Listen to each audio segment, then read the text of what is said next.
데살로니가전서 5장 16절에서 18절 말씀까지 봉독하겠습니다. 항상 기뻐하라, 쉬지 말고 기도하라, 범사에 감사하라. 이것이 그리스도 예수 안에서 너희를 향하신 하나님의 뜻이니라. 아멘. 남미의 어느 나라에 있었던 일이라고 합니다. 그 마을에 온천이 있었는데요. 마치 아이다호하고 비슷한 것 같습니다. 제가 아이다호니까 여기 온천 자랑을 많이들 하시더라고요. 그래서 저도 몇 군데 가봤습니다만 이 남미에 있는 그 마을도 온천이 있었다고 합니다. 근데 이제 온천도 있고 또 그 옆에는 차가운 물, 냉천도 함께 있는 그런 마을이었다고 합니다. 여기 아이다호도 어디 갔더니 뜨거운 온천이 나오는데 그 옆에 막 찬 강물이 흘러가더라고요. 강문인지 개천인지 흘러가는데 아마 그런 식으로 두 가지를 다 갖고 있었던 마을이었던 것으로 생각됩니다.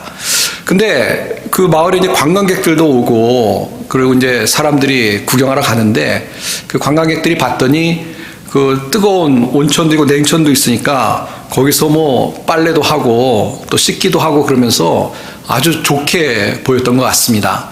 그래서 그 관광객 동네 사람에게 이제 물어봤다고 합니다. 얼마나 동네 사람들이 이렇게 정말 하늘에 특별한 은혜를 얻어 살아가니 얼마나 좋겠습니까? 얼마나 그 온천, 냉천 함께 이렇게 사용할 수 있으니 참 좋겠습니다. 라고, 이야기를 했다는 것입니다. 그러면서 아마 믿는 사람이었던 것 같아요. 그래서 하나님께서 이렇게 축복을 해주셨으니까 동네 사람들이 다 행복하고 좋을 것 같습니다. 라고 이야기를 했다는 것입니다. 근데 그 이야기를 들은 사람이요. 그 동네 사람이 아니라 그 안내원이었던 것 같은데요. 그 안내원이 하는 얘기가 뭐냐면, 그렇지 않다고. 오히려 왜 이렇게 불평이 많은지 모르겠다고. 그 이유가 뭐냐면, 이 온천도 냉천도 있는데, 목욕도 하고 빨래도 하려면 비누가 필요한데, 이 비누는 안 주셔가지고, 불편하다고. 사람들 불평을 많이 한다고 이야기를 했다는 것입니다. 글쎄, 실제 있었던 이야기인지 지어낸 이야기인지 모르겠습니다만, 충분히 공감이 되는 것이죠. 우리가 살아가는 동안 사람이 참이 몹쓸 부분이 있어요. 뭔가 우리에게 주어진 감사의 조건들, 또 충분히 감사할 수 있는 환경임에도 불구하고 감사에 우리가 이렇게 초점을 맞추지 않고 오히려 없는 것들, 있었으면 하는 것들, 또 불편한 것들, 거기에 초점을 맞춰서 불평과 원망을 많이 하는 것이 우리 대부분의 사람들의 속성이지 않나 하는 생각을 하게 됩니다. 우리 사랑하는 성도님들은 어떠십니까? 주신 것, 나에게 하나님께서 베푸신 은혜를 기억하고 그 은혜에 좀 초점을 맞춰서 감사하는 삶을 살아가고 계십니까? 아니면 하나님 이것 좀 해주시지, 이거는 왜 안 해주실까? 라고 우리에게 뜻이 계셔서 조금 하나님께서 주시지 않는 그런 것들에 너무 초점을 맞춰서 불평하는 삶을 살고 계시는 건 아닌지 우리 각자를 좀 돌아보는 그런 추수감사절 주일 시간이 되었으면 좋겠습니다. 사실 그런 생각을 합니다. 이 불평에 초점을 맞추면요, 불평할 것들이 너무 눈에 많이 보입니다. 이게 리스트가 늘어나는 것 같아요. 그래서 감사보다는 이 불평에 우리의 신경이 쏘여 있으면 모든 것이 다 원망스럽고 불평스럽습니다. 그런 우스갯소리를 하더라고요. 이 복권을 사는 사람들이 있는데 복권이 당첨이 됐는데 그럼 얼마나 좋은 일입니까? 근데 당첨된 사람이 지난번 복권 금액하고 비교해 보더니 금액이 적으니까 당첨됐는데도 이거 말이야. 그래서 불평하더라는 것입니다. 사실 그렇죠. 저는 집이 없어서 모르겠습니다만 이제 교회 건물이 없는 교회 분들은 교회 건물을 가졌으면 하는 생각을 많이 갖습니다. 그렇죠? 충분히 이해될 것입니다. 이민교회에서 우리가 이제 미국 교회에서 저도 이제 전에 있을 때 한번 미국 교회 신세를 지는 교회에 있었는데요. 미국 교회 신세를 지다 보면 건물을 갖고 싶습니다. 괜히 이 밥 한번 먹는 것도 이 김치 냄새 날까봐 조심스럽고요. 그래서 건물을 가졌으면 좋겠다. 그래서 그 교회 이 소망이 꿈에도 소원은 교회 건물이죠. 교회 건물을 가졌으면 좋겠다. 그런 생각을 갖고 있다가 마침내 건물을 갖게 됩니다. 어떻게 해석은. 근데 참 이 사람이 그래요.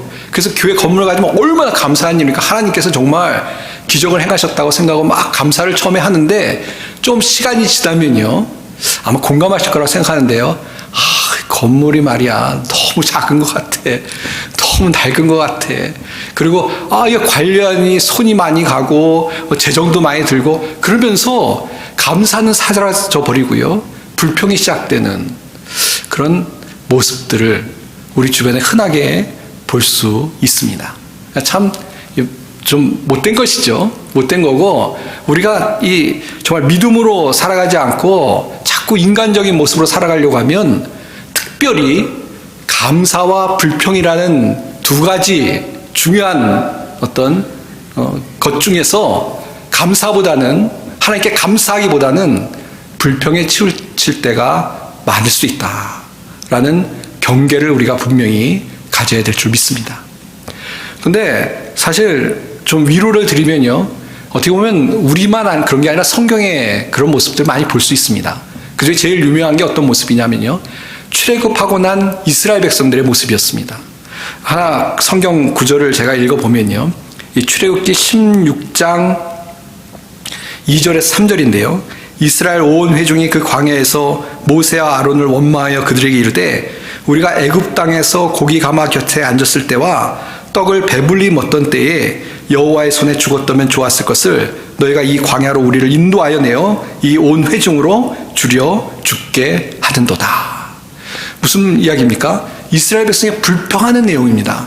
뭐를 불평하고 있냐면 이제 광야에 나와서 먹을 게 없어서 죽게 됐다라고 불평합니다. 그러면서 뭐라고 얘기하냐면 우리가 애굽에 있을 때는 고기 가마 곁에 있어서 고기도 먹고 떡도 먹었는데 광야에 나와서 지금 먹을 것이 없어서 죽게 되었다라고 불평을 하고 있습니다. 물론 하나님한테 불평하고 있는 것이죠. 근데 이게 말이 되는 얘기입니까? 이스라엘 백성이 애굽에 있을 때 우리 죽겠다, 못 살겠다, 이런 노예로 살기 싫다라고 하나님 앞에 원망하고 불평하고 기도해서 하나님이 그 기도를 들어주셔서 기적을 행하셔서 기적을 정말 보여주셔서 이스라엘 백성들이 정말 꿈에도 소원은 해방되는 거였는데요. 그 해방되는 하나님의 은혜를 얻게 되었습니다. 그래서 출애굽할 수 있었지 않습니까? 하나님께서 기도에 응답하신 것이고요. 은혜를 베푸신 것입니다. 복을 주신 것입니다. 근데 해방되어서 나와서 감사하고 이 해방되었으니까 얼마나 감사합니까? 그리고 하나님 찬양하고 매일같이 그렇게 살아야 되는데 그렇지 않고 지금 뭡니까? 먹을 거 없다고, 고기 먹고 싶다고, 떡 먹고 싶다고 또 하나님께 원망하고 있는 것을 볼 수가 있다는 것입니다. 그러니까 이 불평에 초점을 맞추고 그냥 하나님 앞에 없는 것 때문에 원망하고 있는 이스라엘의 모습이라는 것입니다. 그리고 더 재미있는 것은요. 그래서 하나님이 고기와 떡을 주셨습니다. 기도했던 그 기도에 원망을 들으시고 그냥 원망해 그런 게 아니라 하나님 들어주셨어요. 근데 그러고 나서 그럼 이제 또 감사하고 물론 처음엔 감사했겠죠. 그리고 계속 감사했느냐? 안 그렇습니다. 17장 3절인데요. 아까 16장 2절이었고요. 17장 3절에 보시면 출애굽기입니다. 거기서 백성이 물에 가라매 그들이 모세를 대하여 원망하여 가로되 당신이 어찌하여 우리를 애굽에서 인도하여 내어서 우리와 우리 자녀와 우리 생축으로 목말라 죽게 하느냐. 그 다음에 뭘 달라는 것이죠? 목마르다는 것입니다. 물 달라는 것입니다. 그래서 또 물이 없다라고 목마르다라고 원망하고 있는 그런 이스라엘 백성의 모습을 우리가 성경에서 보게 됩니다. 이스라엘 백성만 그런 게 아니라 지금 이스라엘 백성을 예를 드는 이유는요. 그게 우리의 모습일 수 있다는 것입니다. 우리가 하나님께서 우리에게 은혜를 베풀어 주시는데 은혜를 베풀어 주셨는데 그거에 대해서 감사하고 찬양하고 또 그런 하나님의 베풀어 주신 은혜를 기억하고 좀 믿음으로 담대하게 나가야 되는데 그렇지 못하고 하나님 뜻이 계셔서 주시지 않은 것들에게만 자꾸 초점을 맞추고 응석을 부리고 또 불평하고 원망한다면 그것은 이스라엘 백성의 그 안타까운 모습과 또 우리의 모습과 똑같은 모습일 것이다 라는 것을 우리가 기억해야 될 줄 압니다. 그럼 이제 어떻게 해야 되겠냐? 불평과 원망 대신 우리가 이제 우리의 생각을 바꾸고 우리의 말을 바꿔야 되겠죠? 불평과 원망 대신 항상 감사할 수 있는 그런 믿음의 사람들이 되어야 될 줄 믿습니다. 오늘 본문의 말씀도 우리가 하나님의 뜻을 알고 하나님 뜻대로 사는 게 중요하죠. 그것이 우리의 인생의 목적이 되어야 될 것입니다. 하나님 뜻을 알고 그 뜻대로 사는 것이 우리 인생의 가장 중요한 목적이 되어야 될 텐데요. 오늘 데살로니가서 읽은 본문의 말씀은 하나님의 뜻을 분명히 우리에게 이야기합니다. 세 가지를 이야기하고 있는데 항상 기뻐하는 것이고요. 그 다음에 쉬지 말고 기도하는 것이고요. 그 다음에 또 하나 뭡니까? 범사에 감사하라 라고 우리에게 말씀해주고 있습니다. 물론 하나님 뜻이 많죠. 그러나 그 많은 뜻 중에 지금 너무나 분명하게 이의를 달 수 없게 확실하게 이야기하고 있는 것이 있는데 바로 범사에 감사라는 것입니다. 범사에 불평하라 그렇게 말씀하고 있지 않습니다. 범사에 감사하라 말씀하고 있습니다. 특별히 이 범사에라는 말에 좀 우리가 주의를 해야 될 것 같아요. 이 범사에라는 말은 뭐냐면 감사할 것이 있을 때 감사하라. 그러나 감사할 게 없을 때는 감사 안 해도 된다라는 이야기가 아닌 것이죠. 이 범사라는 것은 모든 일에 어떠한 환경 속에서도 감사하라. 그런 말씀이라는 것을 우리가 분명히 기억해야 되겠습니다. 때로는 인간적인 생각에 이게 감사할 환경인가? 그렇게 생각이 들어도 그런 불신의 어떤 마음을 밀어내고 하나님께서 감사라고 하셨지. 이런 상황 속에서도 하나님을 의지하고 감사라고 하셨지. 라는 믿음으로 범사에 감사할 수 있는 우리 성도님들이 다 되시기를 바랍니다. 저는 이 범사에 감사라는 말을 이렇게 보면서요. 두 가지 생각을 좀 하게 됩니다. 하나는 뭐냐면 사실 우리가 어떤 어려운 환경이 되면 감사하기가 힘들죠. 그러나 그런 어려운 환경이 되었을 때도 가만히 잠잠히 생각해 보면요. 그 속에서도 하나님의 은혜를 깨달을 때가 많이 있습니다. 무슨 이야기냐면요. 하나님이 이렇게 하시지 않았으면 오히려 더 크게 어려울 수 있고 더 아주 심각하게 곤란할 수 있는데 그나마 하나님께서 도와주셔서 이만큼 되었구나 라고 깨달을 때가 많이 있다는 것입니다. 어떤 좀 경제적으로 어려웠던 분이 있는데요. 근데 나중에 그런 고백을 하더라고요. 그 경제적으로 어려웠을 때, 가족들이 다 어렵죠. 근데 그렇게 어렵게 되니까 오히려 가족들이 마음이 이제 하나가 되어가지고 서로 의지하고 서로 격려하고 그래가지고 그 어려움이 오히려 더 큰 어떤 축복으로 다가왔던 그런 경험을 이야기를 들은 적이 있습니다. 그렇죠? 그분 이야기뿐만 아니라 우리가 그렇게 깨달을 때가 참 많이 있습니다. 이게 인간적으로 볼 때는 인간적인 상황으로는 감사할 수 없는 상황처럼 보이지만 사실 가만히 들여다보면 그게 그런 환경 그 속에서도 정말 천만다행히 하나님이 지켜주시고 은혜를 주시니까 그 정도 된 것이고 또 다른 쪽에서 더 큰 하나님의 은혜가 있었다라고 깨달을 때가 우리 가운데 있다는 것입니다. 이게 첫 번째고요. 두 번째는 이런 것입니다. 우리가 그런 어려운 환경 속에서 감사할 수 있는 것은요. 하나님께서 앞으로 행하실 것에 대한 믿음이 우리에게 있기 때문에 우리가 그런 어려운 환경 속에서도 범사에 감사할 수 있다라는 생각을 갖게 되는 것입니다. 무슨 얘기냐면요. 로마서 8장 28절에 우리가 알거니와 하나님을 사랑하는 자 곧 그 뜻대로 부르심을 입은 자들에게는 모든 것이 합력하여 선을 이루느니라 하지 않았습니까? 그러니까 하나님 합력하여 선을 이루시는 분이시거든요. 그러니까 우리가 지금 당한 어떤 고통이나 어려움 속에서도 우리가 어떻게 감사할 수 있느냐? 믿음으로 앞으로 행하실 하나님을 기대하면 우리가 감사할 수 있는 줄 믿습니다. 예. 암만 절망적인 상황 속에서도 우리에게 믿음이 있지 않습니까? 하나님이 우리를 바라보고 계시고 하나님이 우리를 지키실 것이다. 그리고 이것을 통해서 더 합력할 선을 이루실 것이다. 라는 믿음이 우리 가운데 있어야 되고요. 그런 믿음으로 나아가면 암만 인간적으로는 감사할 수 있는 환경이야? 라고 이야기할지 모르지만 우리가 능히 감사할 수 있는, 하나님께 영광을 돌릴 수 있는 그 우리가 되는 줄 믿습니다. 그래서 결론이 뭐냐? 범사에 감사해야 된다는 것이죠. 어떠한 환경 속에서도 모든 일에 하나님 앞에 감사하고 살아갈 수 있는 우리 성도님들이 다 되시기를 바랍니다. 이제 말씀을 맺도록 하겠습니다. 저는 이제 추수감사주일 말씀을 준비하면서 두 가지를 생각해 봤습니다. 하나는 뭐냐면 우리가 영원토록 감사해야 될 절대 불변의 감사의 조건이 하나 있죠. 그게 뭡니까? 우리가 예수 그리스도의 십자가의 은혜로 구원을 받았다는 것입니다. 예.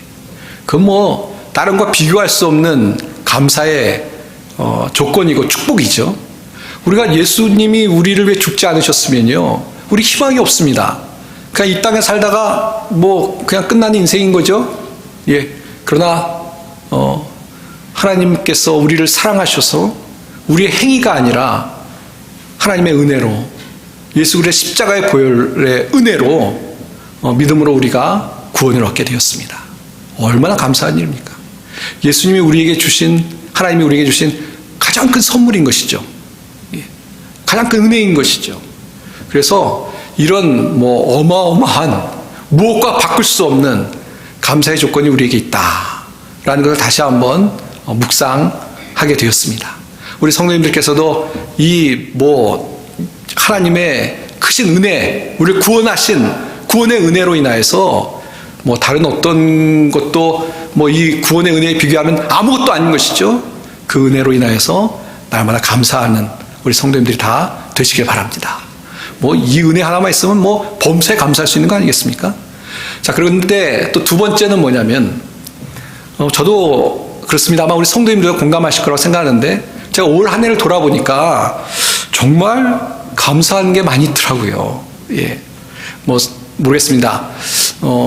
저보다 더 인간적으로, 세상적으로 더 좋은 환경에 있는 사람은 그런 것 때문에 그래 라고 얘기할지 모르지만, 그건 그분의 생각이고요. 저는 제 삶을 돌아보니까, 하나님께서 이때 이렇게 역사하셨구나 라고 생각하면서 감사할 게 참 많았습니다. 그래서 정말 감사를 해야 되겠다. 추수감사주의를 맞으면서 감사를 해야 되겠다라는 마음이 들었습니다. 아마 우리 사랑하는 성도님들께서도 그런 마음이 충분히 드실 줄로 압니다. 우리 안에 베푸신 하나님의 은혜 깊이 묵상하시면서 감사할 수 있는 우리 성도님들 다 되시길 바랍니다. 한 가지만 더 말씀드리고 싶은 것은 참 이게 하나님의 뜻인데요. 감사할 줄 아는 사람이 더 감사하게 되는 것 같습니다. 아까 처음에 서두에 말씀드렸지만 자꾸 불평되는 것만 자꾸 불평하는 사람은요, 감사할 일이 안 생겨요. 근데 모든 범사에 감사하는 사람들, 하나님의 뜻대로 행하는 것이니까 하나님께서 더 큰 감사의 축복을 주실 줄 믿습니다. 그래서 감사 더 많이 하세요. 그럼 하나님께서 더 감사할 수밖에 없는 은혜와 축복을 주실 줄 믿습니다. 범사에 감사해서 더 풍성한 감사의 삶을 살아가는 우리 모든 성도님들이 다 되시기를 주님의 이름으로 축원드립니다. 기도하겠습니다. 하나님 아버지, 은혜를 감사합니다. 정말 저희를 사랑하셔서 십자가의 은혜로 저희를 구원해 주시고 또 올 한 해도 복 주시고 인도해 주신 것 감사합니다. 우리가 날마다 주님 앞에 감사의 찬양을 드리며 또 범사에 감사하며 살아가는 믿음의 사람들 되게 도와주시옵소서. 주의 은혜를 감사드리며 예수님의 이름 받들어 간절히 기도하옵나이다. 아멘.